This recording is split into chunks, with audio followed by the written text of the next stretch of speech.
Welcome everyone. Thanks for joining us today. Let's begin our session with a wonderful quote. You either control your mind or it controls you. Greetings of the day. Good evening, everyone. I, Ashika Malhotra, being your host for today's international webinar on the topic how to use your mind. Operationally extend my warm greeting and a very good evening to all of you present here. As we know that set clear goals, clearly define your objectives to guide your thinking and decision making. Organize information, arrange thought systematically to enhance comprehension and problem solving. Talking about the SAMES Welfare Foundation, we are a Section 8 not for profit company registered under the Companies Act 2013 with the various recognition from NITI Aayog, MSME, MPCON, DTU, GKY, and more.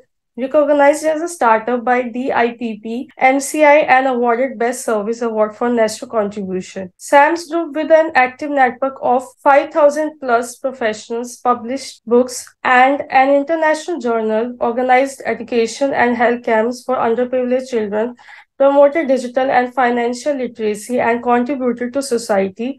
Our initiative, DigiSaksham, has developed content for 300 plus courses in IT, BFSI, retail entrepreneurship, impacting diverse age groups. We have executed a skilling project for 600 inmates, signed MOUs for training, collaborated with various organizations, and conducted international conferences. FM leads another SAMS initiative, empowers women through workshops and newsletter conducting awareness programs in digital literacy, marketing, and career development across different industries. We have impacted over 1,000 women across states and recently celebrated a milestone of 100 women associated with the program. On behalf of the whole SAMS family, I welcome you all for today's international webinar, How to Use Your Mind Operationally. And to add to our guest of honor, today's speaker is Mr. Felix Ediolemi. It is a great honor to have you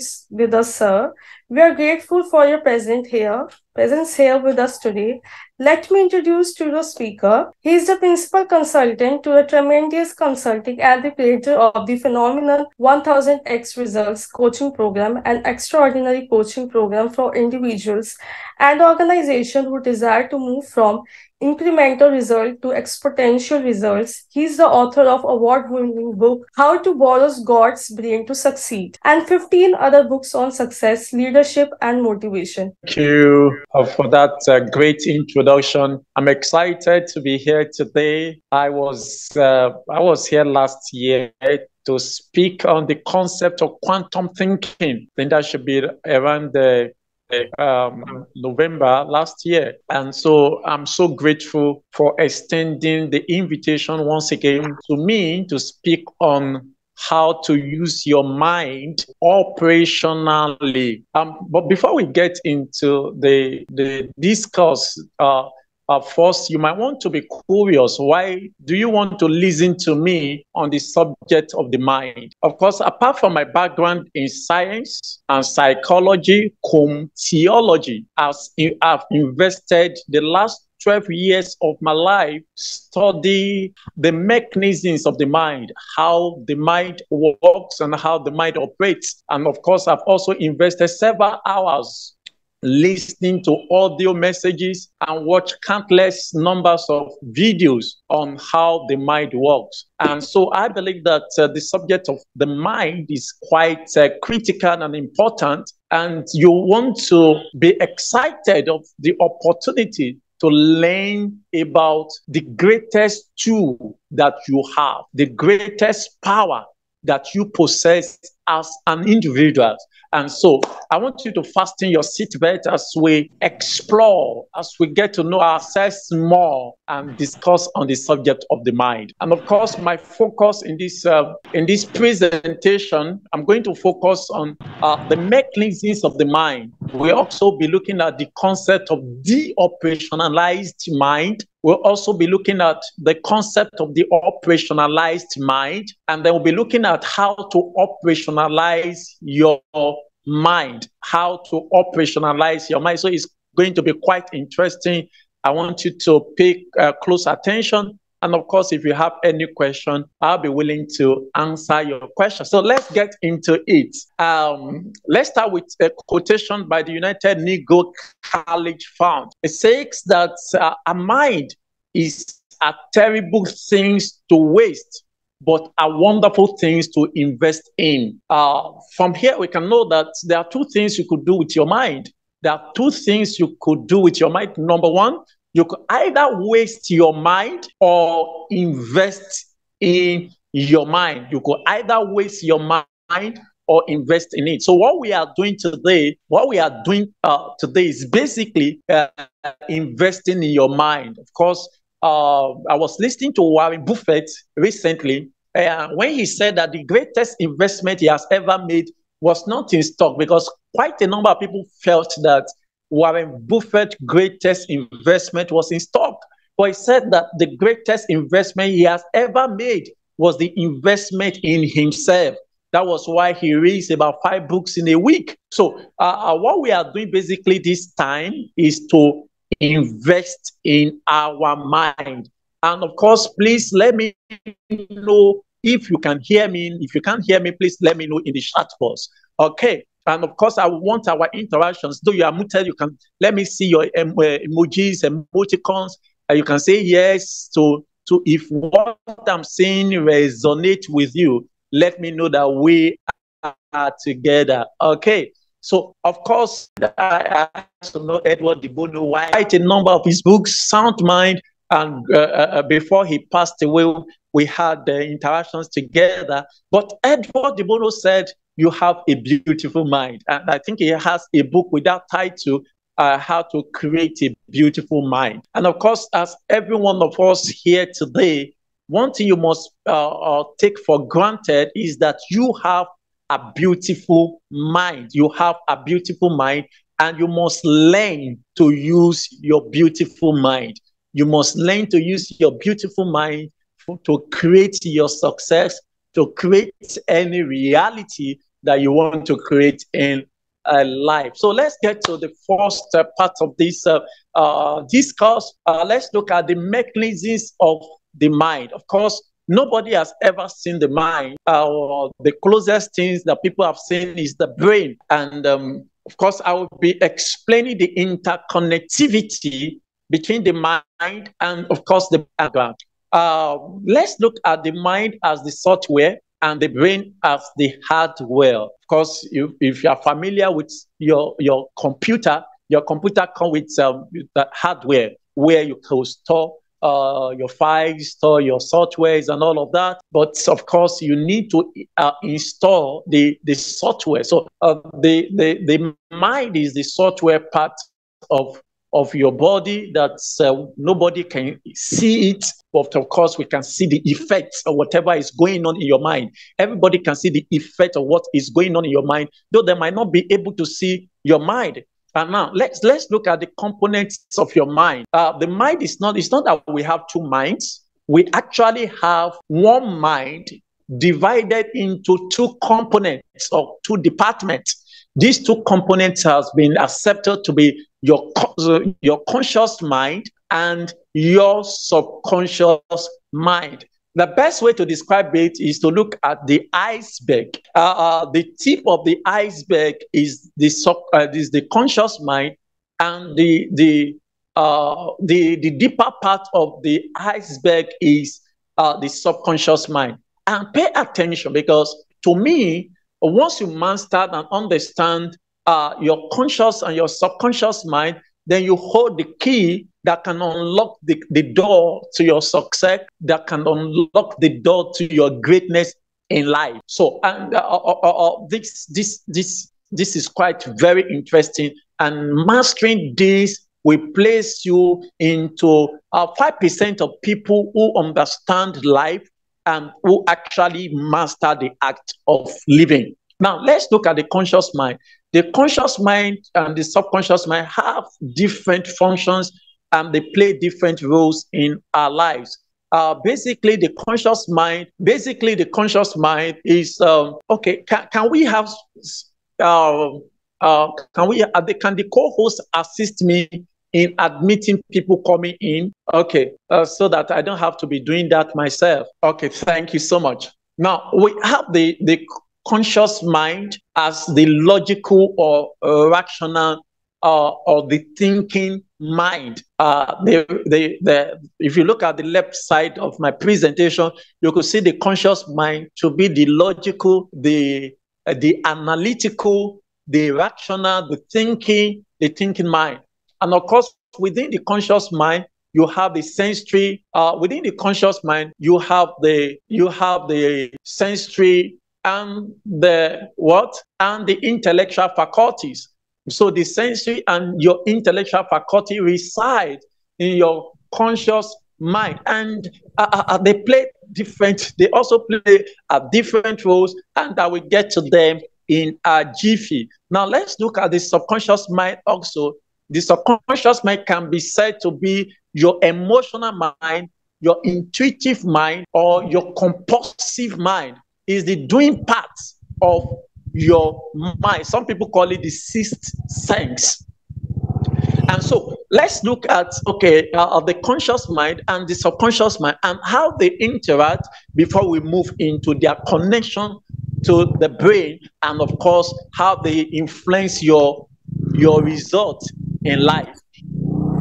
The conscious mind is connected to your sensory faculty. And when we talked about your sensory faculty, you know your sense organs, the sense of sight, taste, feelings, and hearing. The conscious mind is the part of you that is connected to the outside world. Is the part of you that take information from the outside world. That is the sensory part of what is it called? The conscious mind. As we are talking now, you could hear me by your sense of hearing. If not, if you couldn't hear me, that means that this meeting, except we have an interpreter or somebody with sign language who will help you to understand what I'm saying, you wouldn't be able to make any sense of what I am saying. So the conscious mind help you to interact and relate to the outside world. Of course, and then other part of your conscious mind is your intellectual faculty. Your intellectual faculties contain your imagination, your willpower, your perception, your intelligence, and your memory. So within the intellectual faculties, you have the imagination, the willpower, the memory, the intelligence, and of course, your perception. All of these reside in your intellectual faculties. Now, your conscious mind have capacity to accept ideas. That's why you could see ideas there.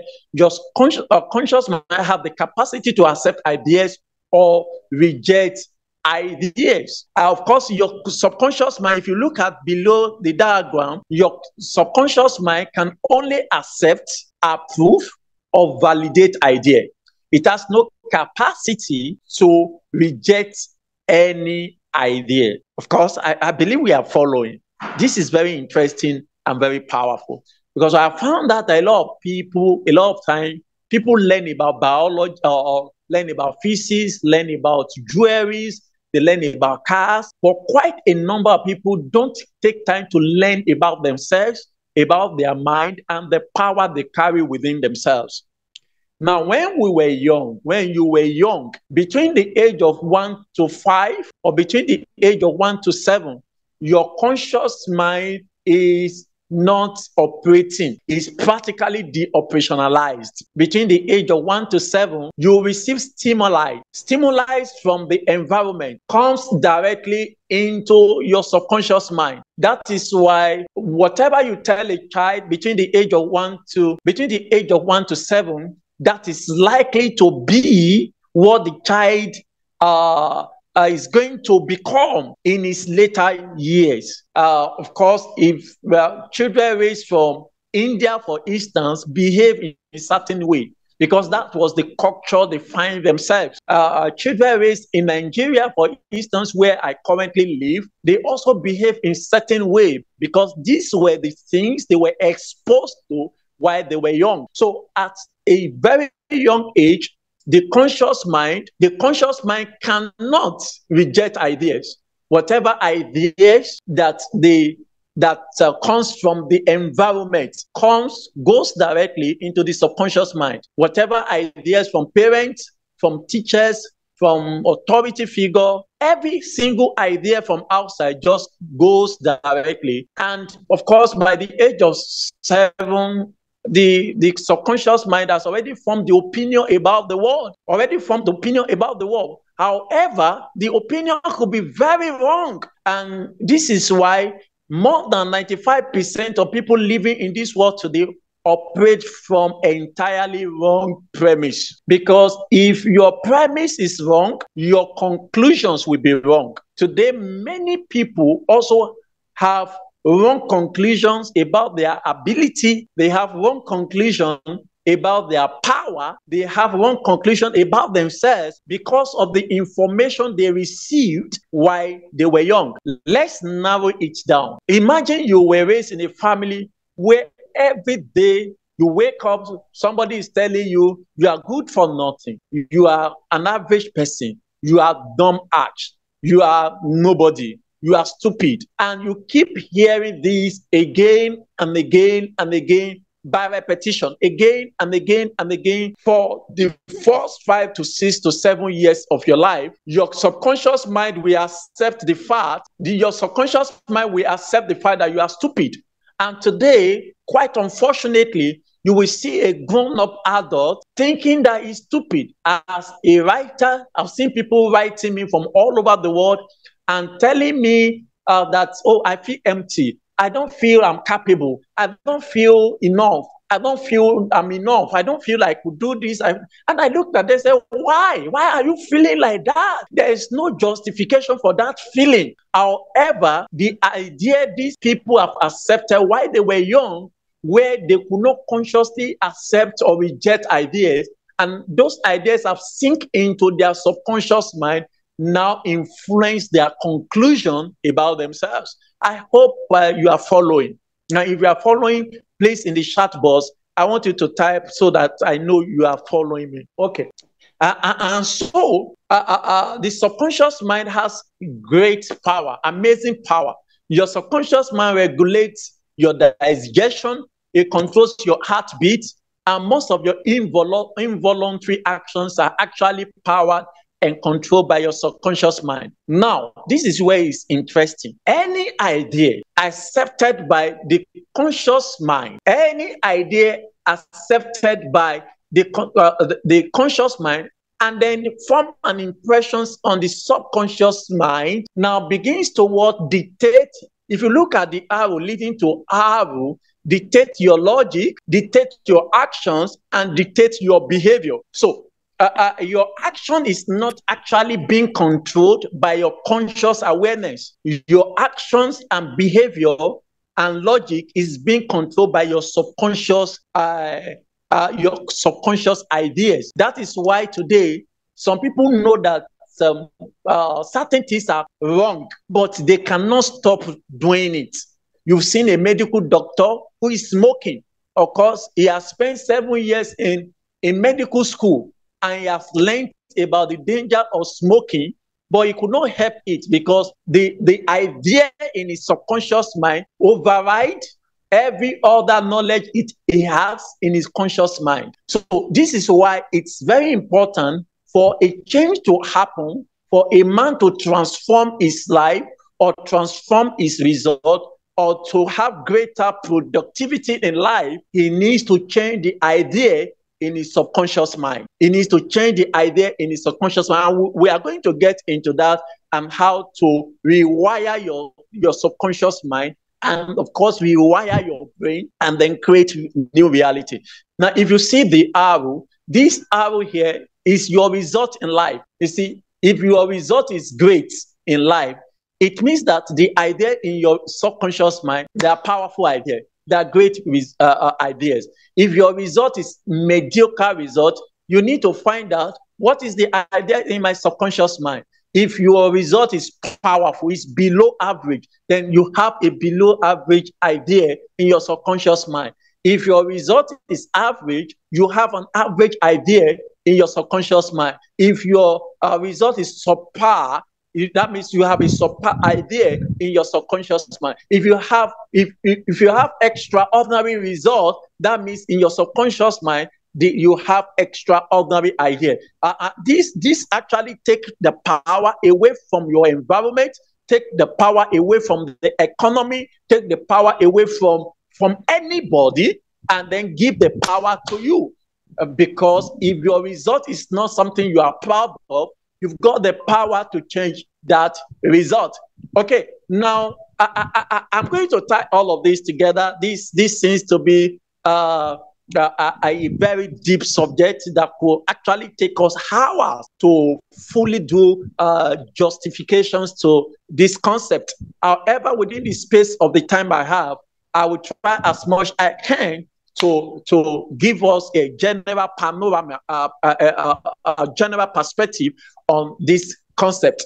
Now, if you see this arrow leading to the brain, what is the connection of your conscious mind to the brain, which is, of course, connected to the result? You see, any thoughts you admit in your conscious mind goes into form a connections and pattern within your brain. Of course, what is your brain? Your brain is the most complex thing in the entire world. The brain is the most complex thing in the entire world. Complex than AI, complex than the greatest of computers in the world. It's the most powerful things. And of course, God has blessed you with one and blessed me with one. So we have fantastic thing upstairs. I think that is wonderful. You need to look at yourself and say, I have something fantastic upstairs. Because sometimes some people don't even believe that they have something upstairs. They think they are dumb. I don't know where they got that idea from. So let's look at the brain. Your brain contains about 100 billion neurons. 100 billion neurons. Now convert that to dollars. That means that you are carrying $100 billion around. Of course, that makes you to be very wealthy and very rich. And of course, all these neurons, what do? They transmit and receive electrochemical signals. And these electrochemical signals are basically thoughts. They are basically thoughts. So every day, your brain is transmitting and receiving thoughts 24/7. As we are talking now, your brain is either transmitting I'm poor, I'm stupid, I'm not good enough, I'm not great, I can't do it, I can't make it, I am just average. Or your brain is transmitting I'm powerful, I'm great, I'm successful, I can accomplish my goal, I can make things happen. And of course, whatever thoughts that are being transmitted from your conscious mind to your brain and vice versa forms what is called connection and pattern. And once a pattern is formed, once you form a pattern of a reality within your brain, what happens? The pattern filters your reality. You begin to form your frame of reference, your premise about life based on your pattern. This is what the psychology call cognitive biases. You begin to move towards idea that you are sympathetic towards and move away from the idea that you are not sympathetic towards. For instance, if you have been told that making money is hard, it's hard to make money. Perhaps you grew up in an environment with parents that find it difficult to make money, make ends meet.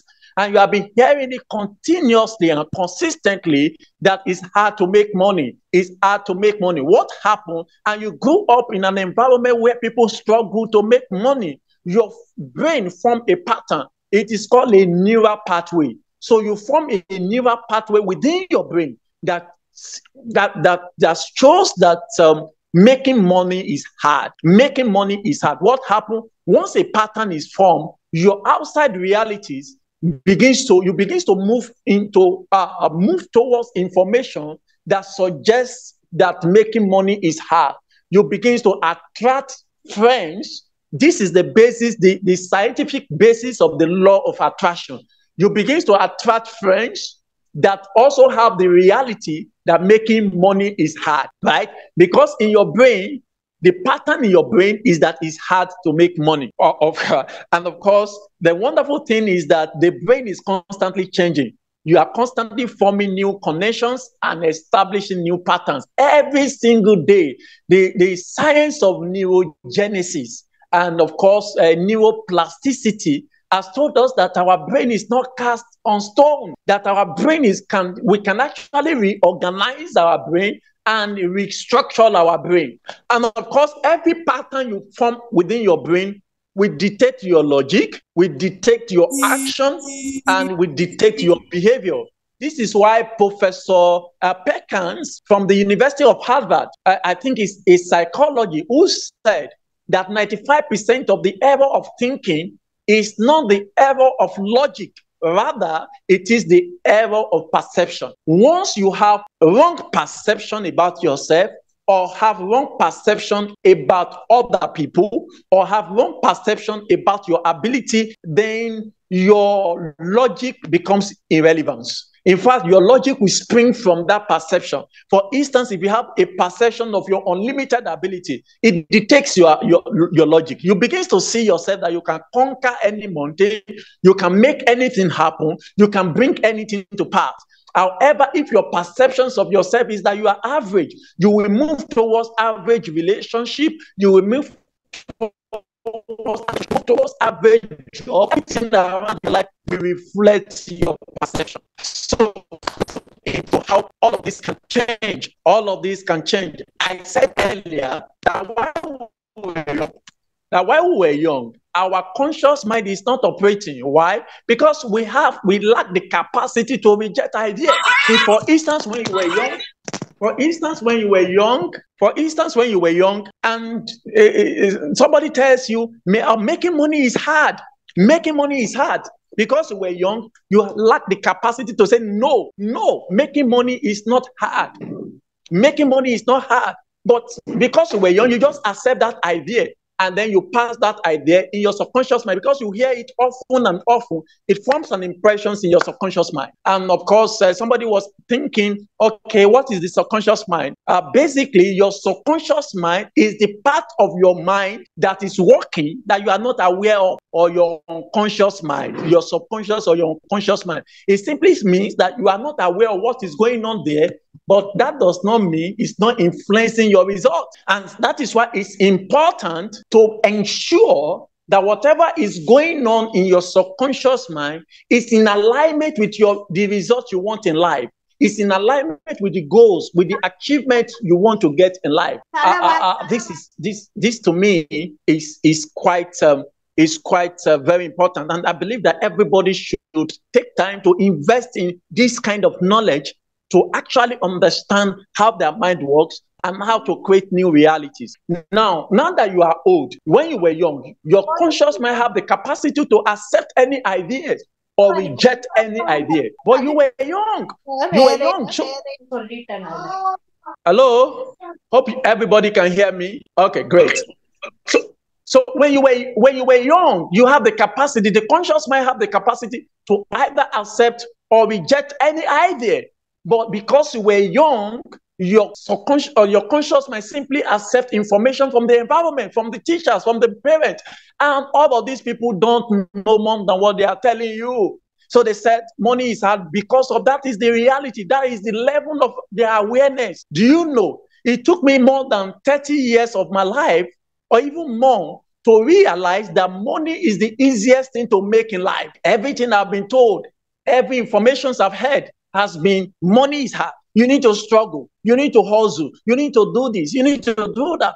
Those information reinforce the information I got while I was growing up, because indeed money was hard to come by when I was growing up. But now I realize that the easiest thing to make in life is money. So that means that idea that money is hard to come by is false. But because I was too young to analyze the ideas I received from the outside world, I simply receive everything into my subconscious mind hook, line, and sinker. And of course, whatever is there begins to dictate my logic, dictate my actions, dictate my behavior, and of course, create my results. So there's nobody to actually blame. And so let's look at, now that you are old, now that you can reason, now that you can actually, you now know how your conscious mind works. How do you do that? Now, the first thing you must do is that you have something very powerful, that you don't need to accept any idea coming from anybody in the world. No matter who this person is, you have the capacity to analyze before you internalize. Let me say that again. I want you to write it somewhere that you can find it. I have the capacity to analyze before internalizing. What we do while we were young is that we just simply internalize ideas, suggestions, impressions from the outside world. In fact, many of us are careless. One of the greatest philosophers, King Solomon, said in one of his writings, he said, pay attention to what you think. He said, out of it, from out of your heart, flow the issues of life. Out of your heart. To me, the heart is talking about there is that pay attention to what goes into your subconscious mind, because whatever resides in your subconscious mind becomes your reality, becomes the realities around you. So you have to pay attention now that you are grown up. You now need to scrutinize ideas coming from people, scrutinize ideas coming from books. Now, before, when I read books, I simply open my mind. And of course, when you are reading books, you are less defensive. Every idea from the author is just going directly into your subconscious mind. When you are watching TV, your mind is less defensive. The ideas, the opinions of the speakers on TV, if you are not careful, simply goes into your subconscious mind. This is why advertisers pay millions during international football to just flash 1 second, ads about their products and services. Why? Because they know that at that time you are less defensive, and so that idea can just escape through your conscious mind and sink deep into your subconscious mind. And of course, whatever enters into your subconscious mind becomes a springboard for your action. This is why many people buy things they never needed. Of course, you've heard of buyer's remorse. You buy things you never needed. Why did you buy it? Because your subconscious mind compel you to do that. Because once an idea forms in your subconscious mind, it becomes compulsive. So you are compelled to do it. And so now that you are an adult, you can think. You are not in prison. Somebody said there's no prison in life. The only prison is the prisons of your mind. But there is a good news. The good news is that you can escape from that prison. You can bail yourself out of that prison. You can get out of that prison. How? By rewiring your mind. By changing the wrong ideas in your subconscious mind and implanting right ideas in your subconscious mind. So how do you do that? For instance, let's take the examples of money again. When you were young, everybody has been telling you money is hard to come by. And now you grew up, your experience justifies that reality. You are working 4 jobs or 3 jobs, and yet there's not enough money. You think that you need to do more work, right? You need to get more job so that you, no, that is the wrong way to go about it. Getting more job will not solve your money problem. What will solve your problem is getting right idea about money. Once you get the right idea about money, then you create money on autopilot. You make more money while you are sleeping than even when you are awake. So what you want to do is to ask yourself, the idea I have about relationship, is it true? The idea I have about God, is it true? The idea I have about health, is it true? The idea I have about education, is it true? The idea I have about myself, is it true? How do I know it's true? If it is hurtful, if that idea is true, it will be hurtful to me. It will help me to create extraordinary results. It will be beneficial. But if you look at your relationship and your relationship is nothing to write home about, if you look at your finances and you are struggling with making ends meet, if you look at your health and your health is in disarray, then you need to know that some ideas in your subconscious mind needs to be wielded out while planting new ideas into your subconscious mind. Of course, how do you get ideas into your subconscious mind? You get ideas becomes emotionalized in your subconscious mind by repetition. Constant repetitions of idea will create an impressions in your mind, in your subconscious mind. How do you fall in love with a guy? You keep seeing him all the time. You keep thinking about him. Before you know it, you are falling in love. How do you fall in love with a lady? You keep seeing her again and again and again, thinking about her. And then what happens? A thought sink into your subconscious mind. Then you say, I cannot sleep without him. I can't sleep without her. What happened? Your subconscious mind have taken over. So the same way, if you want to move from negative ideas to positive ideas, then you need to start using your conscious mind operationally. This is where the concept of operationalized mind comes in. You start need to pay attention to the ideas from your environment and consciously choose what you accept and consciously choose what you reject. Now, nobody can force ideas upon you. That shows that you are grown. That shows that you are mature. So that means that any idea I accept, I need to critically analyze the idea and say, is it true? What is the premise? If your grandma says something, that does not mean it's true. Your grandma might have been misinformed by your grandpa, right? So age is not a proof that a certain idea is right or wrong. So you need to pay attention. For the fact that a professor, while you were in school, a professor says something, that does not mean that the professor is right. There are many theories in science that have been debunked, many theories in psychology, many theories in economics, that new realities, new studies are proving that they are not true. There was a time the entire world accepted the fact that the entire world was secular. And later, we find out that that was not true. That was not true. So new finding keep constantly coming. There was a time that thing, atomic theory said atom can neither be created nor destroyed. Atom is the least indivisible part of a particle. But of course, the like of the Millicans, the Rutherford, they came up and they told us that atom is not the least. There are protons, there are neutrons, there are electrons.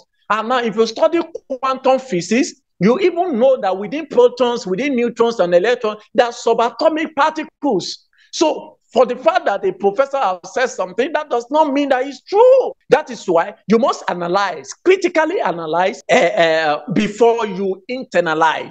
So, the ideas you impress on your subconscious mind must be ideas that are in harmony with the results you want to create in life. For instance, if you want to make millions in a month or millions in a year, the ideas in your subconscious mind must accept that it's easy to make money. If the idea in your subconscious mind is saying, if the ideas in your subconscious mind is that it's hard to make money, forget about it. No matter how much you try, no matter how much you labor, no matter how much connection you try to make, it won't work.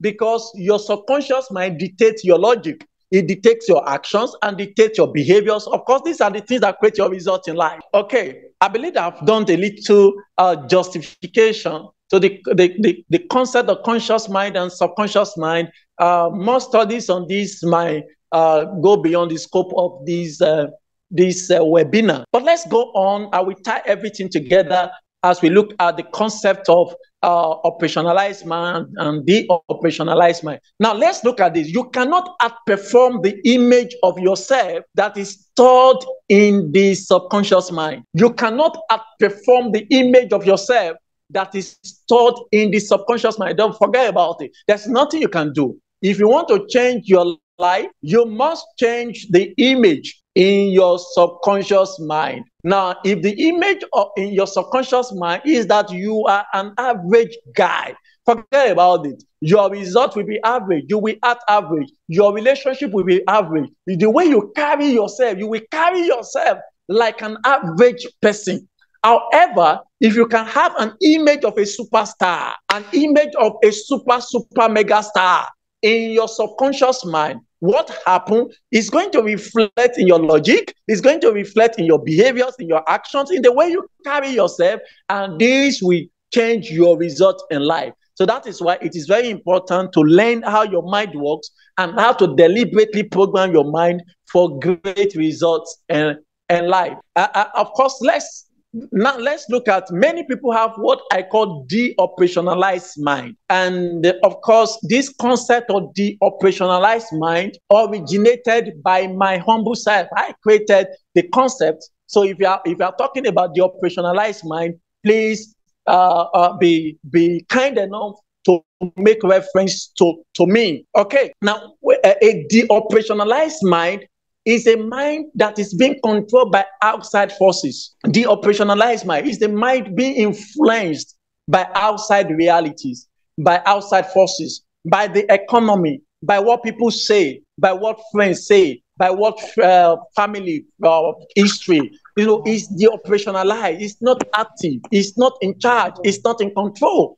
And most time, because of the stimuli coming from the environment is usually negative. Yesterday, I was at a place and then CNN was on throughout the year, my time in that place.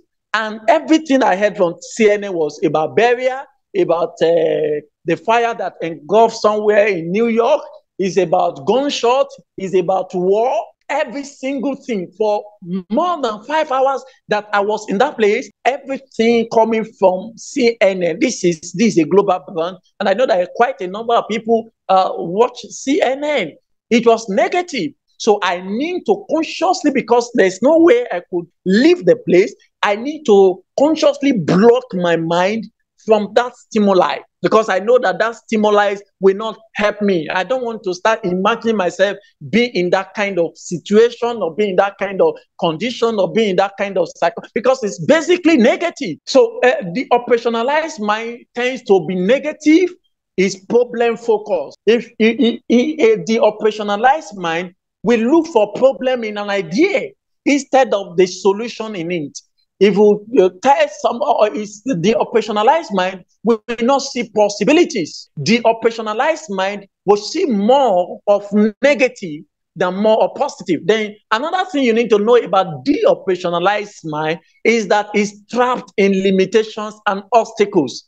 The operationalized mind is trapped. Okay, I could see your question, and I think I will answer that at the end of this presentation. A de-operationalized mind is trapped in limitations and obstacles. It's just focusing on limitations. I don't see the way out. I don't see how to make it in life. I'm helpless. Psychology has one beautiful concept called learned helplessness. Learned helplessness. This is when you learn to be helpless. That is when you feel that you cannot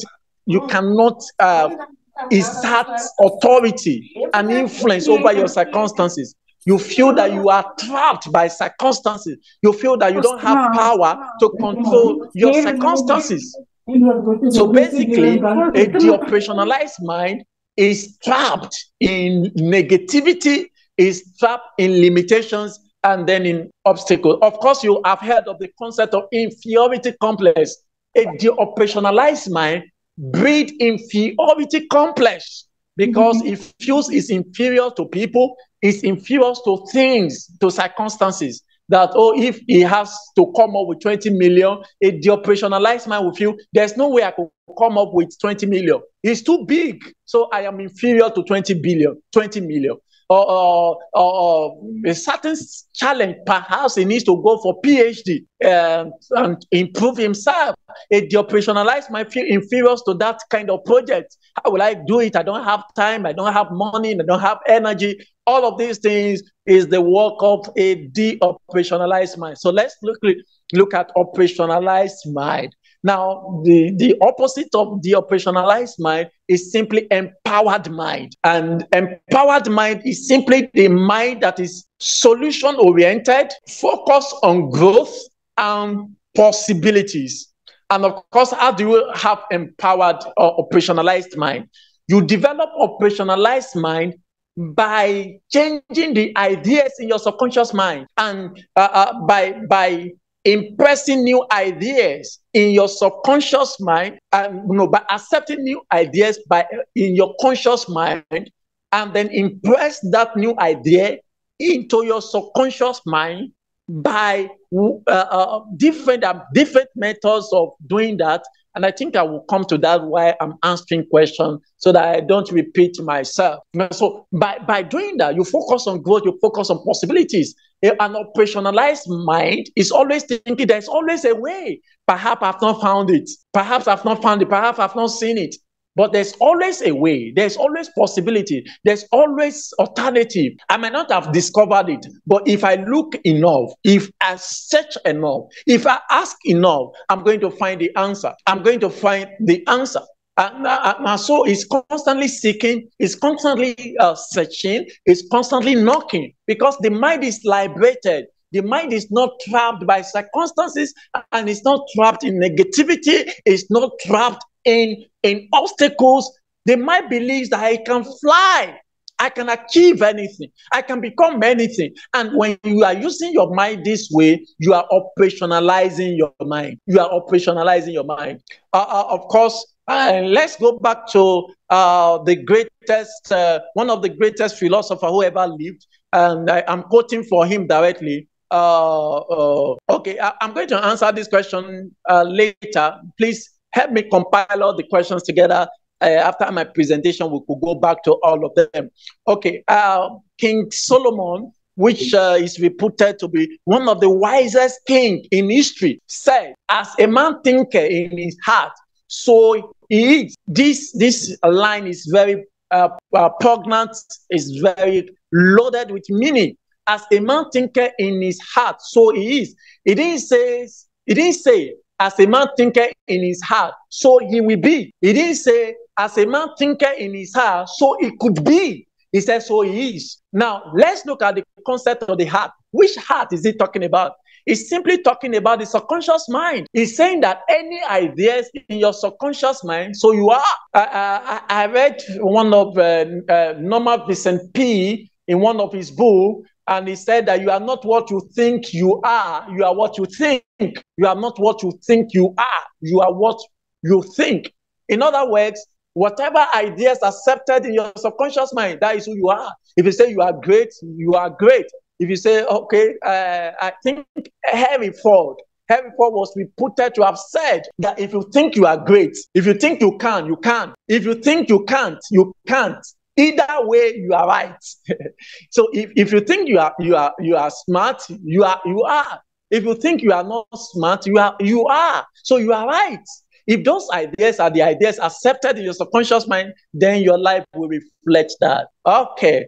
Now, how to operationalize your mind? How do you operationalize your mind? Now, the first thing is pay attention to what you pay attention to. Pay attention to what you pay attention to. I mentioned yesterday that I was in a place where CNN was on, but I didn't pay attention to what they are saying, because it's about one crime, it's about one somebody died, somebody was in prison, so it was full of negativity. So I pay attention to what I needed to pay attention to, even though I was in an environment that I was getting stimuli. And those stimuli are because I worked on my subconscious mind.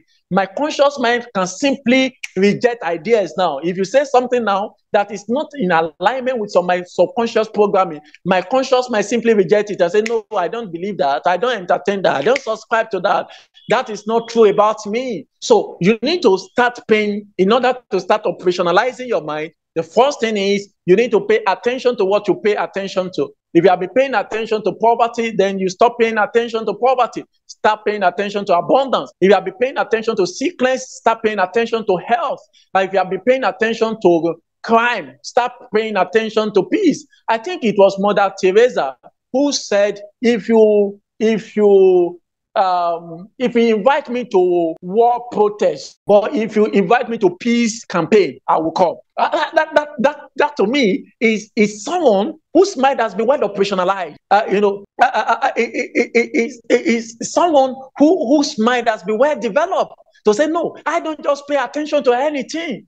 No, and currently now in my nation, Nigeria, there are a lot of things going on. The price of gas, the price of food, the price of petrol, it has been on the constant increase. Things are just going high and high and high. And it seems that the leaders are helpless. The naira to dollar keep falling. So my country now, as we are talking, is full of negativity. You hardly go to a place where somebody is not complaining and all of that. Now you point yourself a duty, whether to pay attention to what people are saying around you or to pay attention to the reality you want to create, because you can still be in this country and live the life you wanted to live. You decide to live, and you will not be controlled by what is happening in the economy. You not control whether the price of things are going up, because you are not affected by those realities. So the next thing is you must practice what I call DPTP. DPTP. Of course, I also originated this concept. I created this concept, and it simply means deliberate positive thought pause. Deliberate positive thought pause.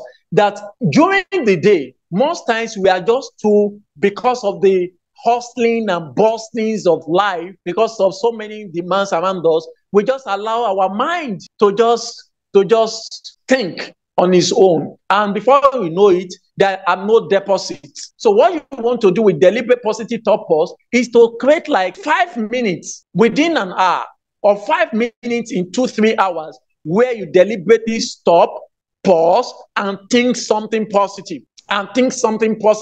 Because you need to understand, in the science of the brain we talked about the other time, that your brain is made up of neurons, billions of neurons. And these neurons are constantly transmitting electrochemical signals. And of course, if you are not deliberately putting positive thoughts, your brain, the neurons will actually take signals from the environment. And of course, those signals will form a new, connections in your brain, and then begins to work and influence your thoughts, behaviors, and action, and then create your result. This is why a lot of people don't change. They are in one place for 5, 10, 20 years, and they don't change because the signals in their brain, the connections and the patterns in their brain is the same. Nothing is changing. They are not exposed to new ideas that can change their lives. So you can, when you start practicing deliberate positive thought pause, you just sit down and say, I'm capable. You just think well of yourself. Say, I can make it. I can do it. I can get it done. I can always find a way. I can always find answer. I am good enough. I can. I will. I am, all of that. So you deliberately do that. Then in the next 2 hours, you wait. Then you pause. And then you deliberately think positive thought. Of course, science and research finding have shown us that when you think positive, you release positive hormones, endorphin, in your body that will actually lower your stress level and reduce high blood pressure, and also reduce the growth of certain toxic disease in your body. And of course, negative thinking has been associated with high blood pressures. One of my recent findings also connects negative thinking to the growth of cancer. I've never heard of that before, but that is some of the latest finding in the field of the mind. So you want to sit down, deliberately pause, and think positive. Like me, I do that all the time. I am happy, I am well, I am successful, I'm prosperous, I'm in great demands all over the world. Because I am an author, I say that often to myself, that right now, thousands of people all over the world are buying my book. Perhaps after this seminar, you go to Amazon and search for my name and buy my books, okay? Okay, so another thing you can do is to focus on what you want rather than what you don't have. Most times, people de-operationalize their mind by simply focusing on what they don't have, or they focus on the past and focus on regret, or what they have lost, what they have missed, opportunities they have missed. So when you focus on the past and you focus on what you have lost, you are de-operationalizing your mind. When you focus on what you don't have, you are de-operationalizing your mind. But when you focus your attention on what you want, rather than focusing it on what you don't have, you are actually operationalizing your mind. So if you do all of this and you do it on a consistent basis, you have an empowered mind, and that empowered mind is operationalized mind. Now, I would like to round off with this, that your mind is a very powerful thing. Very powerful. When you feel it with positive thoughts, your life will start to change. author unknown. Your mind is a very powerful thing. When you fill it with positive thoughts, your life will start to change. So you know the key to changing your life. You know the key to answer to every problems you might currently be facing today. That if you fix your mind, then you fix your life. If you fix your mind, you fix your life.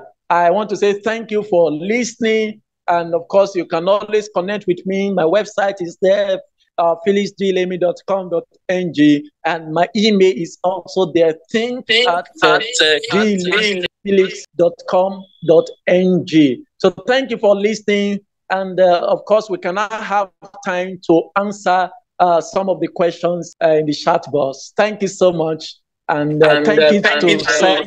Oh, wow. What a wonderful knowledge given by you, sir. For inviting me, and to the entire India. I feel so grateful. Yeah. So I think I can hand over to the co-host right now.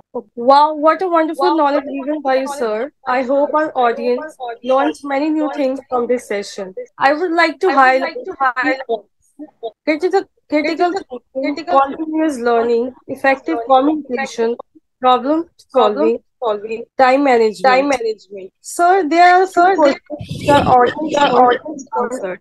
So with your permission, shall we proceed with the questions? So how can we enhance our goal setting process to make it more effective for operational thinking? Okay, is that a question? Yes.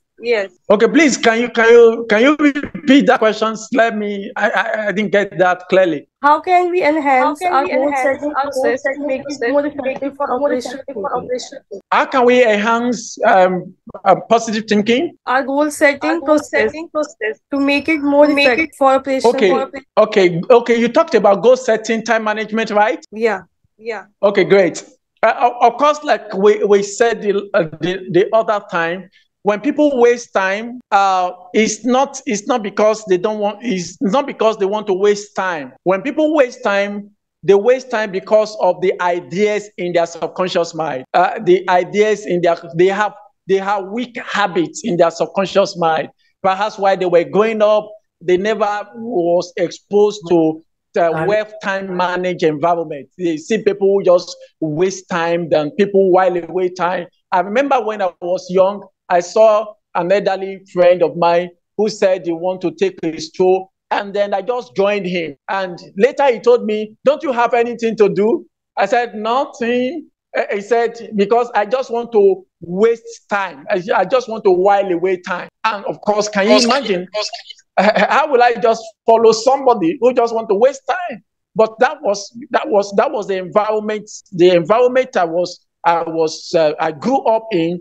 I was not actually taught the importance of time. I didn't see a role model who could mirror to me the idea that time is important. So to have effective time management using your subconscious programming is to put the idea of the importance of time in your subconscious mind. But time is important. Time is not just money. Time is life. So if the idea in my subconscious mind is that time is life, then the way I see time is different, and automatically I'll be more effective in managing my time. I will be more effective. Automatically, I will be more effective. So I don't need to change anything from outside. I just need to change the idea I have. If you listen to me in the presentation, I said that the ideas in your subconscious mind will dictate every single thing you do. So what idea do you have about time? If the idea about time is that, oh, you have plenty of it, you can always waste it, then you are going to waste your time. But if you have the idea in your subconscious mind that time is life, time is important, then your reality will justify that. Okay. Thank you so much. I can see another question here. Another question here is. So my another question here. Okay, I can see another question here that says, "What do you do when external environment brings in negativity deliberately?" What do you do when external environment brings in negativity deliberately? What do? You pay attention to what you pay attention to. You pay attention to what you pay attention to. Yesterday, where I was, there was no way I could leave that place, but with the feedback, the stimuli I was getting from the CNN program was negative, but I didn't pay attention to it. When I got home, I didn't have to discuss anything I heard from CNN with my wife, with my family. I didn't pay attention because there are other things I learned. So I focused on the reason why I was there. So when the external environment brings in negativity, what you need to do is to program your conscious mind to say, no, I will not subscribe to this. I will not believe this. I will not allow this to move into my subconscious mind. So you are now a master over your mind. You are now a master over your mind. So I believe that helps. Then let me see if there's any other question. Please, I'm coming to my co-host. Let me quickly see if there's other questions here. How to deal with compulsive habits, okay? How to deal with compulsive habit like shopping unnecessarily. Excuse me. If it is your subconscious decision. Now, let me tell you this, that your subconscious ideas is a program, and that program has been there for so many years. That is why even this meeting is not enough to change your subconscious programming and subconscious ideas. If you want to change your subconscious programming and subconscious idea, you need to deliberately start a new program. It's like somebody who wants to lose weight. You will not just you will not just change your diet in one day and lose weight. You need to now pay attention to what you eat and monitor what you eat, go to gym, and then do certain exercise and do that consistently for a while. Then you notice that there's change in your weight. That is exactly the same way we change our subconscious programming. You start paying attention to your mental diet, the kind of food, the kind of mental food you eat, you start paying attention to it. And then you start impressing new idea in your subconscious mind. You are telling yourself, I don't spend compulsively. I don't spend compulsively. I pay attention to what I buy. I think through on a matter before taking decision. And all of this. And so by repeating this empowering statement, your mind, your subconscious mind is now picking new ideas. It's not saying, no, this is not what we do. Then it's looking at, okay, and then of course people say for 21 days consistently becomes a habit. Science have found out that it sometimes is more than 1 day. Some people say 56 days, some people say 70 or 96 days. But what is important is if you are consistent and reinforcing new ideas into your subconscious mind, then you start seeing new results. That is how it works. Thank you. I think I've answered all the questions now. Okay, again, thank you all for attending today's webinar. And if you have any additional questions, you can contact us by email or telephone. We are happy to provide additional support to you. Please follow us on our social media and subscribe to our YouTube channel for new learning.